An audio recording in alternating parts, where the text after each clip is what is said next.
Good afternoon. It is Slam Dunk Basketball Talk. My name is Felix Eupal. The show is Slam Dunk Basketball, where we talk, discuss, analyze, and assess, and also give you the latest updates in the game of basketball, both locally and internationally. My name is Felix Eupal, and I'm with my co-host, Emmanuel Ateng. Yes, Emma, Felix. good afternoon. Good afternoon. How you doing? Yeah. For the basketball enthusiasts, lovers, and fans out there, there is some good news. The league is about to resume after a long while.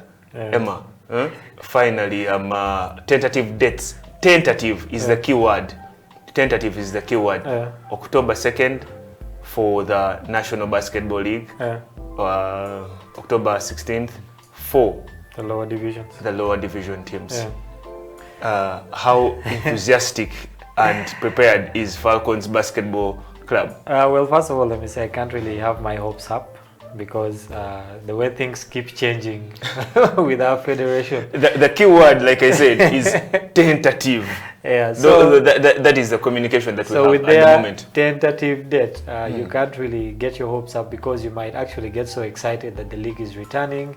Then we reach a certain point and realize that, you know what, nothing is going to happen. You know, that date will reach. Then football always pushes the date for starting the league. Yeah, and then it always goes on to another date. It always goes up to another date. So possibly it might go on to another date. But from Falcons Basketball Club, like I said, I think guys are still in that lockdown mood. We haven't yet started practice. I hope that we'll start practice this coming week and prepare because we have one game against one or two games. JKL, we still have to play JKL. Falcons Basketball Club is still left with 2 games. Yeah. Please be exact to our viewers.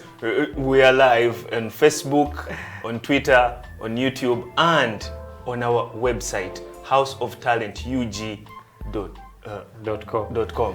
Yeah. You know, give us your views, your comments, your remarks, and we will read them, we will relay them, we will try to assess some of them. So, as I was saying, Falcons Basketball Club is left with 2 games. Power Basketball Club, who are also in the same bracket as Falcons. I think Power has 5 losses. Falcons has 5 losses. Yeah, but we have more wins. So the situation amongst both teams is actually more so similar. Having a simple conversation with Power Basketball General Manager Philip Chomuhendo, he's very ready. He says, we have to finish what we started. That is his statement. We have to finish what we started. But finishing, because their season really wasn't that good. And you know the problems they had at the beginning with the whole change of the team, then, you know, firing the coach at certain point, and then, you know, lockdown coming in. And now they find themselves in a place whereby they have one game. And that game they have to win, okay?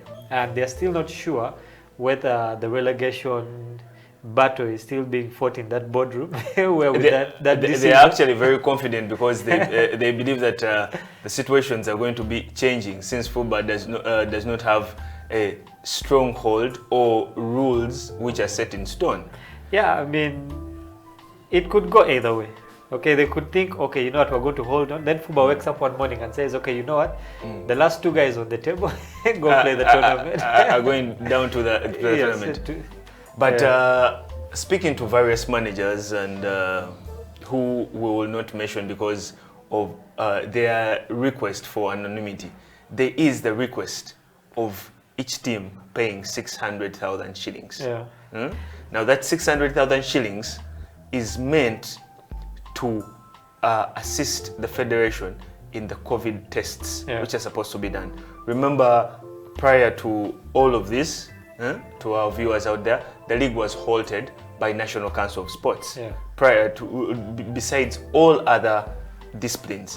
Now that was, according to National Council of Sports, the Federation of Uganda Basketball Association failing to adhere to the regulations and rules which were signed on and set and agreed upon by the two parties. Now those rules were no fans, selected media at the games, teams to have prior testing every 2 weeks before the games, and then those results be submitted. However, none of those regulations or rules were actually met. Now, the 600,000 is also creating an issue, mostly with the lower divisions. I mean, you have to look at it this way. Some teams already paid their money at the beginning of the season to run throughout the whole season. Okay?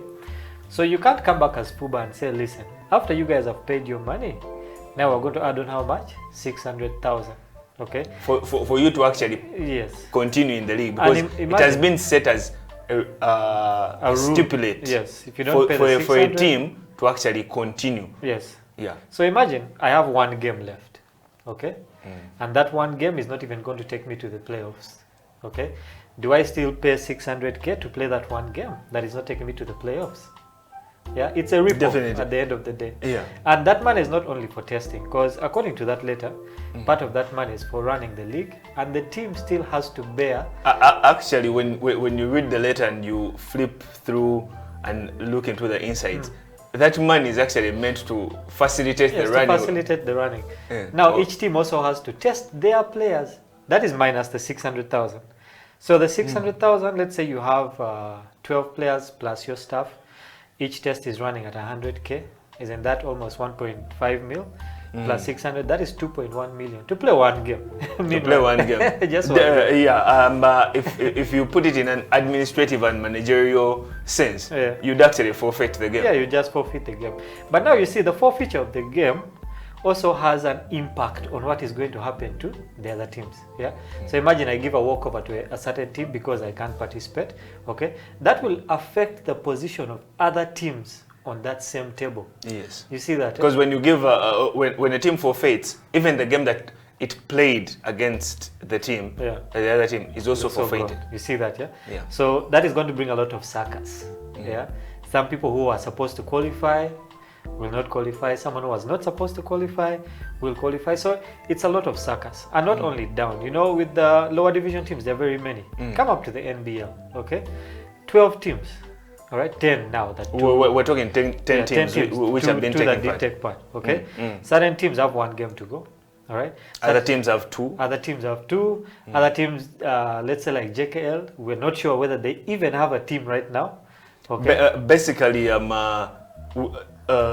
when you look at the National Basketball League, the top tier, what they have is one weekend.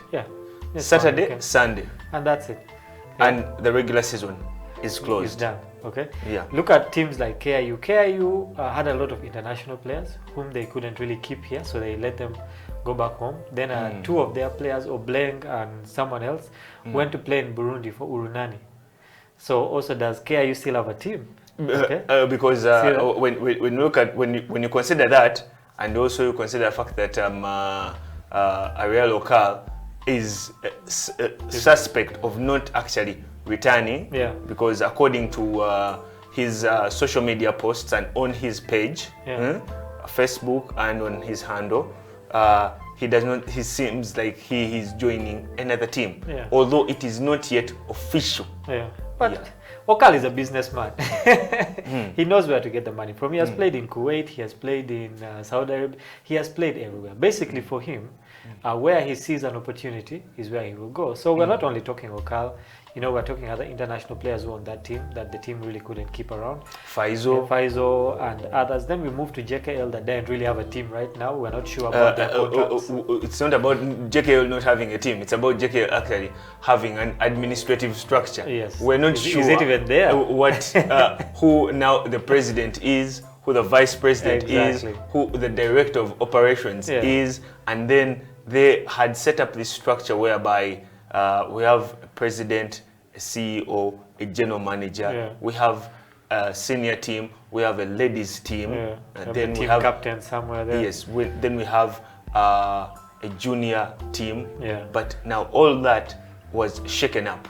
Exactly. So For someone to pay let's put it at 2.1 million plus the test. No, let's first go with the 600,000 that is required. Okay, let's go with the 600,000. 600,000 that is required according to FUBA General Secretary. Yeah. So looking at it from a player's point of view, it would be good for us to get back to playing basketball because we don't want to sit for that long. There's a lot of time that we're invested in, a lot of training. But coming to the financial perspective, it is a rip-off, okay? No one should be expected to pay an extra for what they already paid. Where did the money go that people had paid to run the league?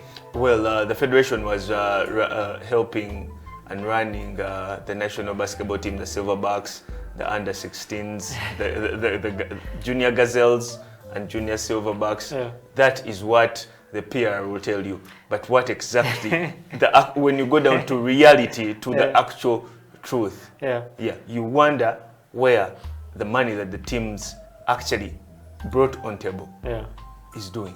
Yeah, I mean, I'm glad for the Silverbacks, okay? But FUBA should separate national team duty from the league. If money is given for the league, it's like in your house.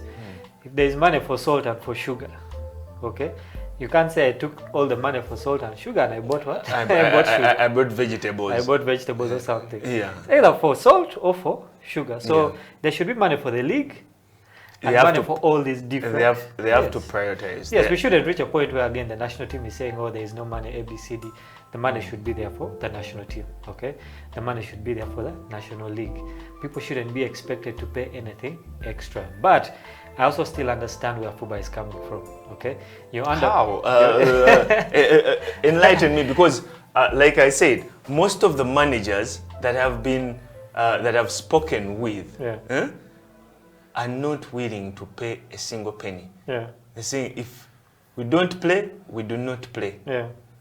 But we're not giving FUBA 600,000 shillings. Yeah, from their side, I see that you have to run the league because you already budgeted for it under NCS, okay? And I believe that NCS must have given some money for the league. So you have to run the league, okay? They do not have a choice. No, after the presidential announcement and address that sport can continue and mostly only outdoor sport can go on. Yeah.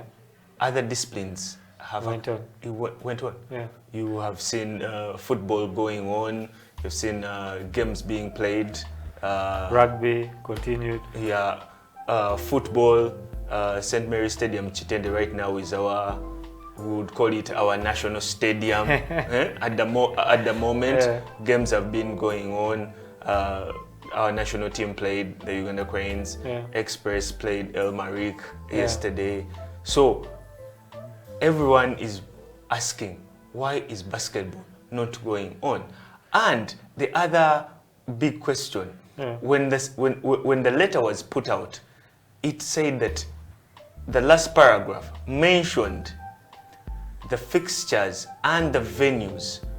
The venues will be announced when the fixtures are out. Now, most people, including myself, are wondering, why does the federation have to change fixtures at this moment?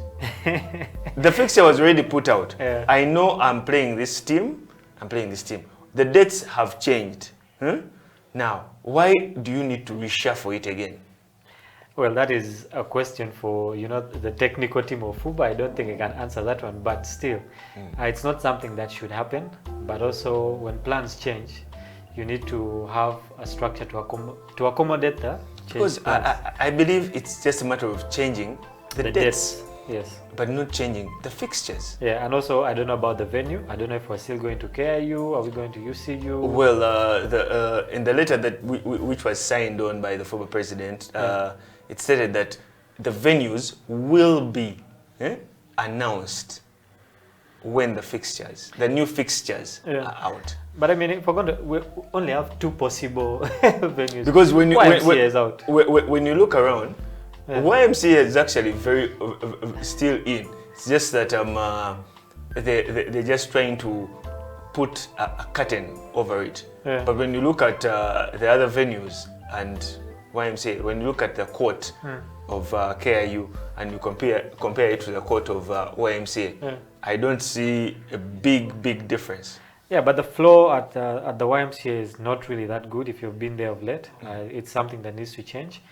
Yeah, but I mean, like I said, the only possible venues we have are KIU and UCU for the NBL.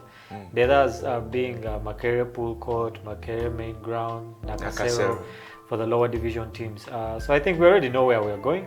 I don't know why they just don't tell us, you know what, we have decided that we're only using UCU or only KIU. You know, that would make it easier for us, and we just keep on running with the same fixture that we had the last time.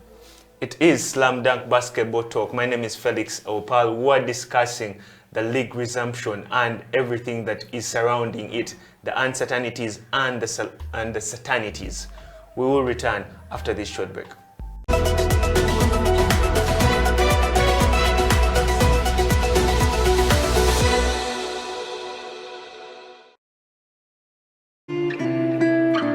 People at the moment are struggling to understand the older generation because times have changed. Technology has come in. They've moved on. Yes.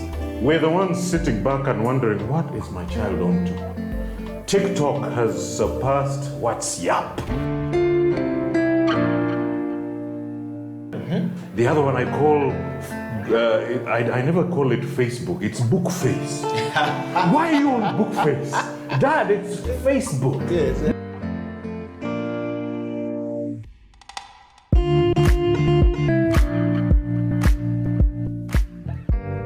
Me, I keep saying, I have a foot amongst the millennials. Yeah. And I understand the traditionalists. Okay.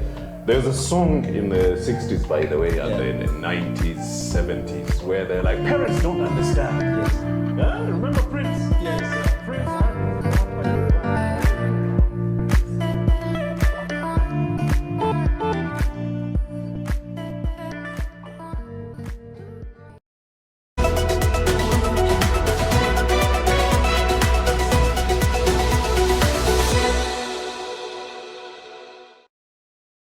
A lot has been happening in the game of basketball. First of all, as Slam Dunk Basketball, we would like to first thank the Silverbacks for doing the nation proud and for making it to the first time in the quarterfinals of the Afro Basketball Championship down in Kigali. It was a tough task, and history was made when the Silverbacks, our boys, were able to beat on Nigeria.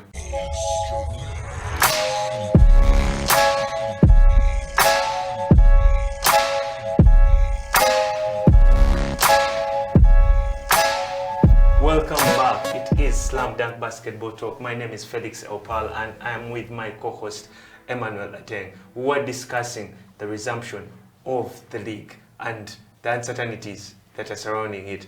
We are discussing the issue about the venue. Yeah. So like I was saying, there are only two possibilities. We have KIU and UCU. All right, but you see the issue with UCU also, I'm already paying 600. There's also Nakawa, Makerere University Business School. Yes. I don't know if they've got permission for that. Yes, they have a basketball court, and the lower division has used that. Yeah, for some of their games. Yeah, like so I was saying that for the 600K, I've already paid 600. I'm testing my players. Then I have to put in more transport to go where? To UCU. Yeah. Here we're assuming a baseline of we all have one game left because it's only one weekend. It's one weekend. It's one weekend to the closure. Yes, to the closure. So I'm paying already 2.1 million. Then I'm adding transportation. Then I have to pay the players, you know, facilitation. Of course, you have to transport them. You have to get refreshments. Yeah. You have to pay them their allowances. You have to give them transport allowances. Allowances. Yeah. Then. Plus the other fees that come in. You have to pay the medical personnel. You have to ensure that your first aid kit has the equipment that is required in case a player gets injured. So all those things. Imagine how much money is going to go into, and let's just say you don't qualify for the playoffs. You've used because the key thing is qualifying. For the ladies, it is a different story because remember there is no regulation and the 8 teams and all of them are qualifying. So for them, it is a placement issue. So for them, it's a mathematics of who do I play? Who do I play in the quarters? Yeah. Who can I actually eliminate in the quarters to get to the semis? Yeah. So their caption is, For them, it's a bit okay. yeah, it's put aside. But for the guys, Yeah. it's a bit hard. Yeah, because imagine you don't qualify for the playoffs. Let's use power basketball as an example. I'm not saying they won't qualify, but in case they don't qualify, remember they had already got how much? 200 million. They got 200 million At the officially beginning. unveiled Officially. to the public. So they got their 200 million in quotes. Okay, their season didn't go that well. All right, and now they have to pay extra. They might not qualify for the playoffs. Then they might have to play in the playoff tournament. So there's a lot of that uncertainty that is surrounding Their them. general manager is actually, like I said, Yeah, when we had the discussion, say we have to finish what we started, yeah, and they're willing as power basketball to play. to play Yeah. and pay. Most importantly is Yeah, pay, yeah, because there are teams which are like, no, this money is, it's too much. we shouldn't be paying it. Yeah. What is it for? Can we test our own players? I'll give you an example of Namongo Blazers. Yeah. Saying we can test our players and submit Yeah, the results. Yeah, even if you want them 24 hours before the game Yeah. or 48 hours before the game. yeah, Besides paying the 600,000. yeah. Now, FUBA is caught in a catch-22 situation. So, a team is telling you, I am going to test at a verified hospital. Yeah, List for me the hospitals according to the FUBA medical person, yeah, which FUBA is allowing, where we can test players. yeah, We go, we will do our own testing. yeah.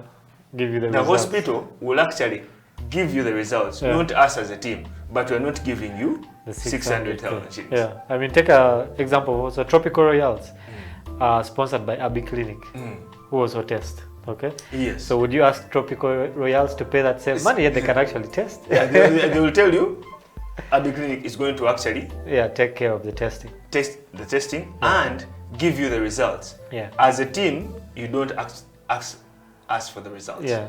You ask the results from the medical people Yeah. to ensure that there is no tampering Yeah. of the results. Yeah, but the funny thing is that people actually sat in a meeting, all the managers, and they allowed, I don't know which managers allowed that we I have do to pay not know, 600,000. we do not know exactly who was in that meeting, Yeah. or which people were actually in the resolving of coming down to that 600, resolution yes. of the 600,000. But it is creating actually a big mountain. It started as a small Small issue, yeah. Yes, but now it's creating an issue.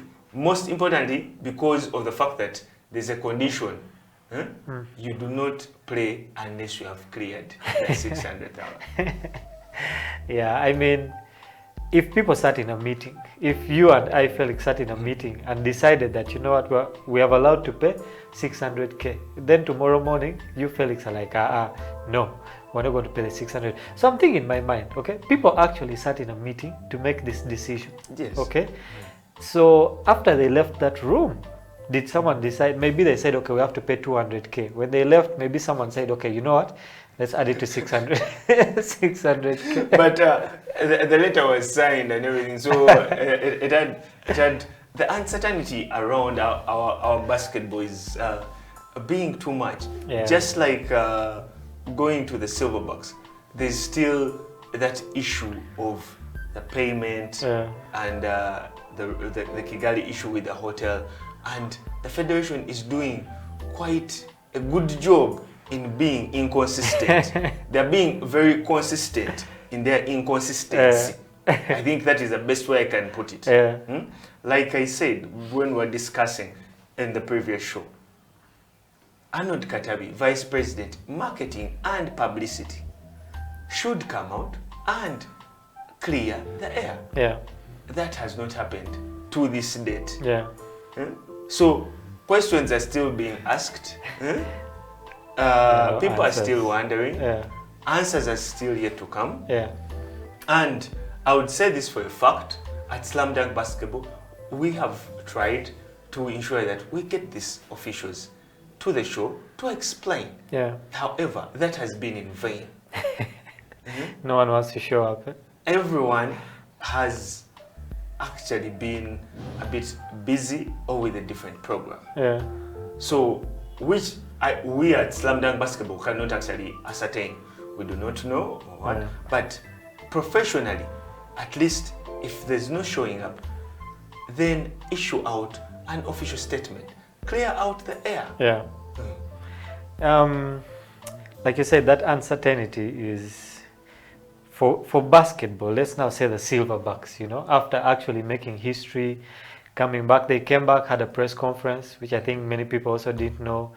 And for a big team like that, when you get back after making history, you know, you should be everywhere on media. People should be interviewing you, getting your different experiences. The federation should really be excited, but it's like they came back and just went in, like Ugandans say, Kamoli. They just entered Kamoli. Yeah. That would be the right term, actually. Yeah. they came in and just entered Kamoli. Yeah. So we haven't talked to any of the players. We haven't talked to any of the management. Okay.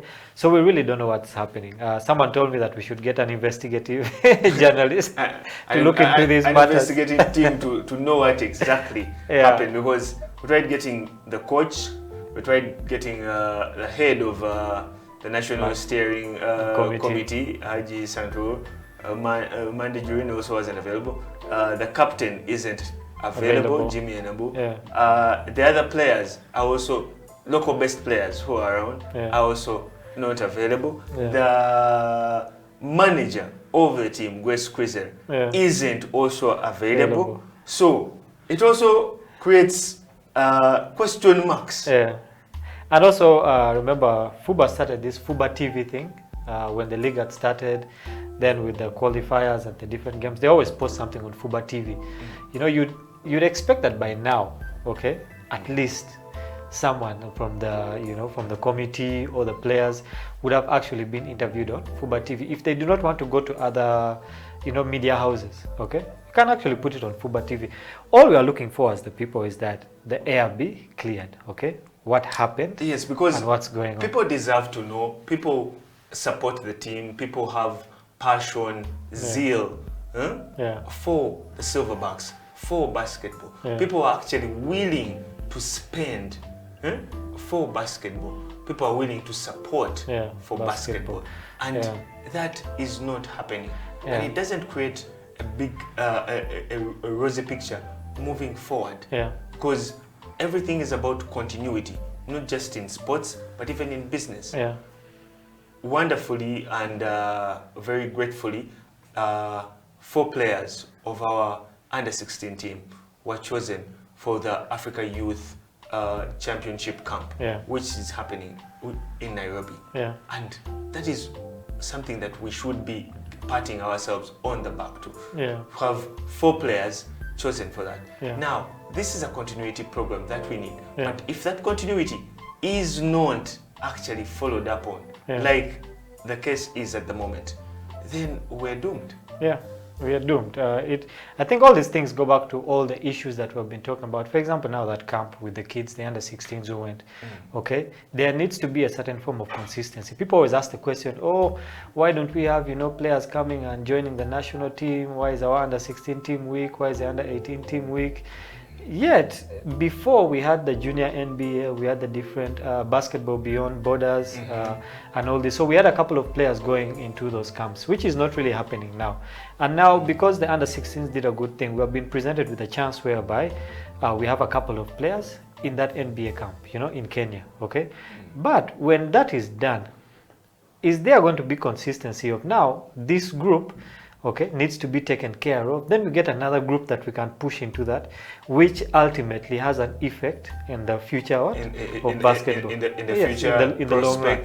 Future tournaments. But if they come back and we be inconsistent, as we have always been, because all of us at the end of the day are part of the federation, okay? We are inconsistent. They went for the camp and it was just, you know, they just enjoyed basketball, learned about it, came back and nothing totally happens. It still puts us back in, we're just in a, you know, like how we have a cycle of poverty? Yeah. We're in a cycle of issues. So we're just going to keep going around. Where you have a date and you borrow money to pay the debt. Exactly. But you're actually digging a deeper hole for yourself. Speaking of debts, I don't know if we took more debts in the Rwanda trip. Those are the things that actually need to be cleared out. Yeah. Those are the things that need to be cleared out. Because like we were discussing, the fans, enthusiasts, and other stakeholders in the game of basketball are willing to fundraise for the team, have an account where they can actually place whatever they can for the national team. For the national team. Yeah. That is the ladies, the Gazelles, the Silverbacks, the Junior Gazelles, and the Junior Silverbacks. Yeah. But with all these circumstances, someone who's willing to actually donate money will actually say, and you start having trust issues. yes, say, if I have 5 million shillings and I want to invest it here. Not invest it, donate it for the love of the game and the growth of the game. How is it going to be utilized? So when you have those question marks, you're like, let me first hold on to it. Yeah, hold on to it. And with that, time is going, then national tournament comes up and we still don't have anything in the bank. Okay, so I don't know, our teacher used to say, we can talk until the cows come home, but until action happens, until we start doing something. Okay, and it has to start now. We can't really wait to say, let's start next year. The FIBA World Cup qualifiers are just around the corner. Just around the corner. 3-on-3. Sometime this month. Where we are the hosts. Yeah. But at the moment, we don't seem like we're even ready at all. We don't know what's happening. Are we preparing? We don't know if we're even ready at all. Yeah. The last time that it happened, they were hosted at the Lugogo hockey grounds. Yeah. And at the moment, no communication is coming in. No preparation is seen at the moment. Talk about digital influencing and marketing of a project. Nothing is happening. True. So for a tournament that big, which is international, those are some of the little things that should be happening. Now that we're in a digital era. For instance, something like that would attract sponsors. Someone would want to be a part of it. Even if it is just placing their banners and placards all over, that would be something great. But if they don't know about it, they also cannot come on. That is very true. And I was thinking earlier before the show, way back I was talking to someone. He was saying that, way back, basketball was sponsored by Sprite, and Sprite had a very big influence on basketball. There was a time MTN was sponsoring, Airtel came in, but as we speak, I don't think we have a sponsor. No, we do not. The league does not have a sponsor, and we have consistently lost sponsors because of the same issues, and we are not attracting any more sponsors because of the same issues. So it doesn't take a rocket scientist to see that this is the problem. Okay, let us find a way of solving this is what we should be doing. Yes. It is Slam Dunk Basketball. Your views, your comments on Facebook, on Twitter, on YouTube will be read and will be reviewed. We return after this short break.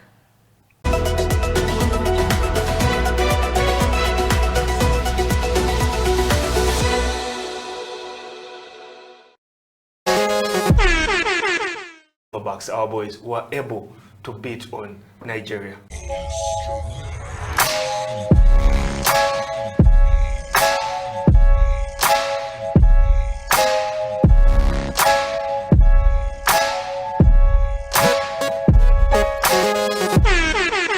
And for making it to the first time in the quarterfinals of the Afro Basketball Championship down in Kigali.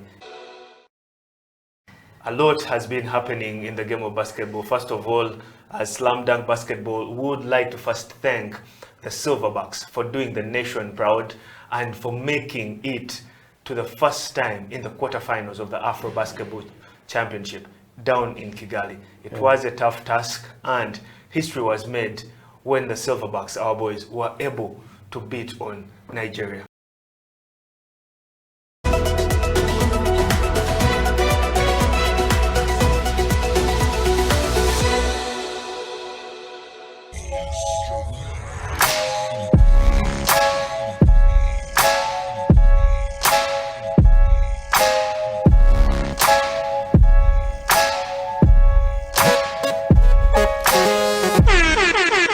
welcome back to the final segment of the show. It is Slam Dunk Basketball Talk. My name is Felix Eupal, and I am with my co-host Emmanuel Ateng. We're discussing the Silverbacks and also the resumption of the league and the uncertainties, the questions that surround everything concerning the league resuming.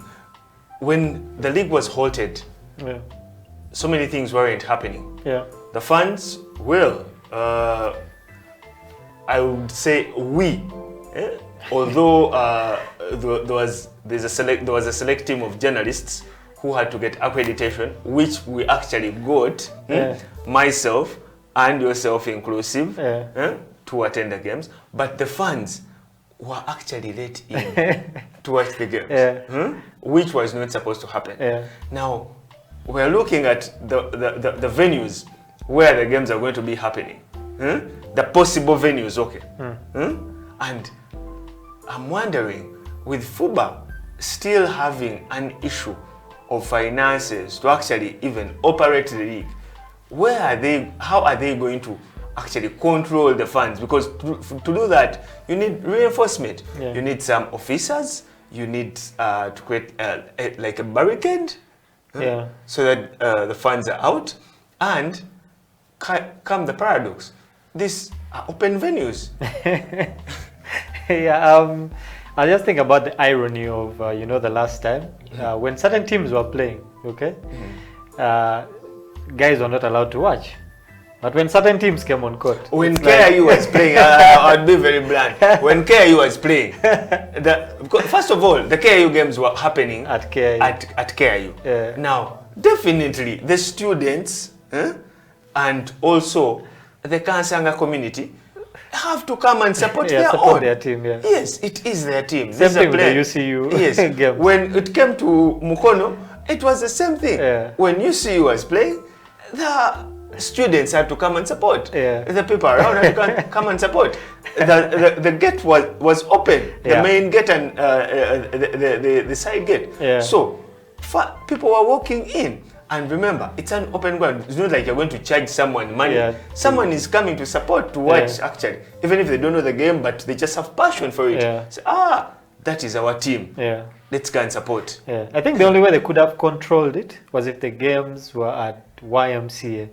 There's a possibility, but remember also YMCA still has students who watch. YMCA has students who also reside. And they also have two teams that play in the league. Yes, and they have teams which are in the league. Which play in the league. So it's a very hard situation.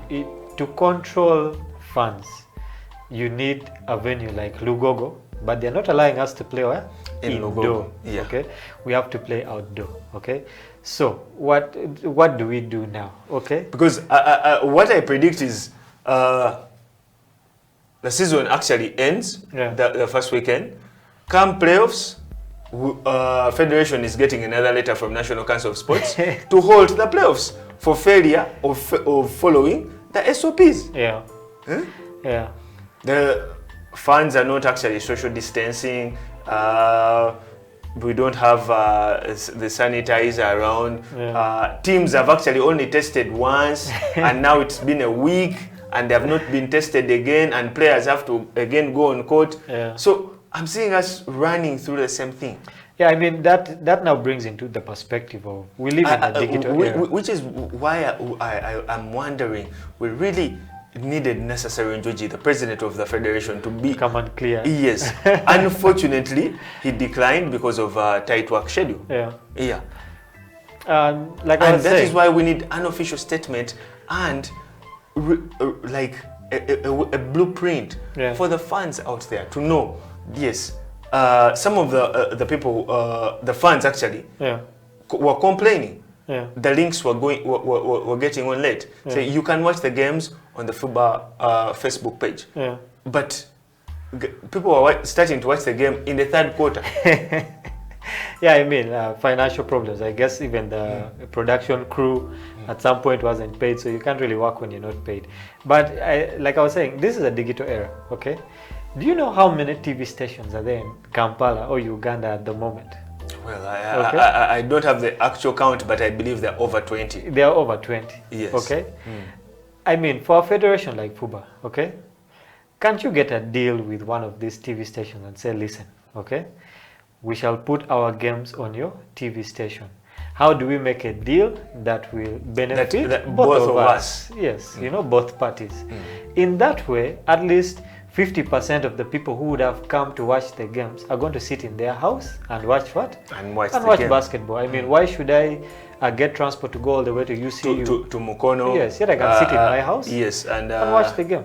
Yeah. The traffic. Yeah, all back that. And forth. But you know, buying data is something else. Yes, we can't buy data all the time. Okay, so put it on TV station where people can watch, and then now at least you have 50% of the problem dealt with. Yes. The other 50%, you find a way. And yeah, by doing that, you're also creating value for to the sport. product. Yes. Because what FUBA has constantly, always failed to do is to treat basketball as a commercial product. Yes. We still think basketball is just a game. A sport. Yet it is a commercial product. Yeah. And instead of following the blueprint of the NBA, where they treat the NBA is a commercial product. Yeah. It is not just, it is not a sport. It's not a sport. It's not a sport, it is a commercial product. True. Now, by doing that, you are creating more value for your product. Yeah. Already you have the resources. You have the players, you have a few venues. Now, that is what you sell to a sponsor when you go to them. You don't have to have a 20-slide presentation and explain a SWOT analysis and all these things, strength, weakness, opportunities, threats. No. Yeah. What you are providing is actually seen. Yeah. So that is something FUBA really needs to look into going forward, because with this whole situation of lockdown and the virus, we can't know that even next year, you know, everything is going to be fine. We're not sure if the league will be going on smoothly. Yeah. And yet we want to wrap up this season so that next season starts on a clean slate. Yeah, and I believe that even if they started allowing us to use the indoor courts without fans, you will still need to televise these games. And definitely, because how will the fans watch? That's the other thing. You already have a brewery company which is sponsoring in a mini way part of the league. Yeah. But their main issue is the playoffs. Yeah. They want to come on in the playoffs. In the playoffs, yes. That is Tusker. Yes. Yes, they want to come in the playoffs. In the playoffs, now they want to they want to see that momentum. Yeah. Yeah. Because I'm believing if I'm sitting in the chair of head of marketing of Tusker, and this is what I'm seeing, and you're asking and having a proposal on my desk for 200 million for the playoffs. Yeah. I'm going to ask you, why do you need the 200 million? What are you going to do with the 200? What value are you bringing back to? What am I getting in return as a company? Yeah. Am I improving my sales? Am I improving my brand equity? Yeah. Am I improving my brand visibility? Yeah. All those issues. And then, along everything, how much negative publicity am I also getting? Yeah. Because when the negative publicity comes around the sport, around the playoffs, around the activities that are happening, it also goes to the sponsor. Reflects back to me. The sponsor, So I would also want to take a back step. Yeah. Yeah, and those are things. Then another thing that we need to look at, talking about commercialization of the sport, we have players in the league, okay? Some who do not have jobs and they depend solely on basketball, okay? If we take an example of not only the NBA, even other leagues, players there have endorsement deals, you know, they do advertising, you know, they do different things because of the game of basketball that actually gives them money.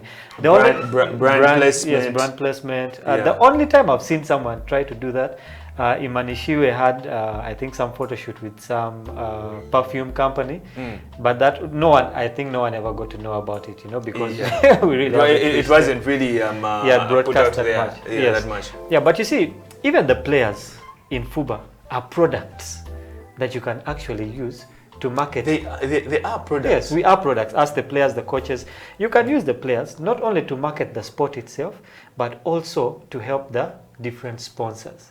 okay, to help branding, to help all these different elements that go into commercialization. But let's take an example of Stephen Omoy, okay, one of the biggest names in Ugandan basketball. Yeah. Did you ever see him do an advert for a shoe company, sports company, or even Uganda, a beverage company? Beverage company? Never. That is an opportunity that we actually lost. Okay, we would have used him as the Michael Jordan of Ugandan basketball. Okay, but that is something that we didn't do, and look at where we are now. Look at the situation that we find ourselves in as a federation. Because so many of these things are known, but they're not happening. And one of the reasons, in my opinion, is because we don't have dedicated people on our ESCOM committee. Yeah. And they themselves, as they've said, they're volunteers. Yeah. But why come into a position when you're not willing to go all out? Yeah. Because that is one of the issues. You come into a position, but you're not fully dedicated to it. Yeah. Then, when the results are not actually happening, the stakeholders, who are ourselves, who are the fans, who are the enthusiasts, who are the people that actually invest money in basketball, are going to always point the finger at you. Yeah, true. Yeah, and you know, like how we keep discussing about the CEO. Yeah. The CEO, I do not know which part, I don't know who they are bringing, because all of a sudden that is a topic that has gone silent in the federation. And that's the person that we need right now to answer some of these questions. No, he's the person that is actually going to carry this big cross. Yeah. Because it is really a big cross. It's a very big cross. There's a lot of baggage. Yeah. There's a lot of baggage. Whoever that is, I wish them the best. They're going to find themselves, you know, like how they say, you jump from the frying pan to the fire. This one is jumping directly. No, he's not jumping from the frying pan. Into the fire. He's jumping, not in the fire. He's jumping into the furnace. He's going to jump into the furnace. Yeah, and I don't know, but you know, it's so saddening to see something like this happen. We have the best league, I believe, top 10 in Africa. We are there, okay? And we have very good players. We have talent. We attract a lot of talent from outside, you know. Just a few things here and there for us to fix. Okay, I'm not in that position. I'm not a PR. I'm not, you know, the president. Not an administrator. Not an administrator. I might not have skills to do all these things. But, you know, looking from outside, okay, I believe that these are some of the things that can be fixed to make our federation and the basketball in Uganda way better. It has been Slam Dunk Basketball Talk. To the basketball fans out there, tentatively, and I repeat, tentatively, the league is meant to resume on October 2nd. That is the National Basketball League. The lower division is meant to resume on October 16th. We will catch you next time. It has been Slam Dunk Basketball Talk. My name is Felix Eupal, and I have been with Emmanuel Ateng, my co-host. Catch you next time.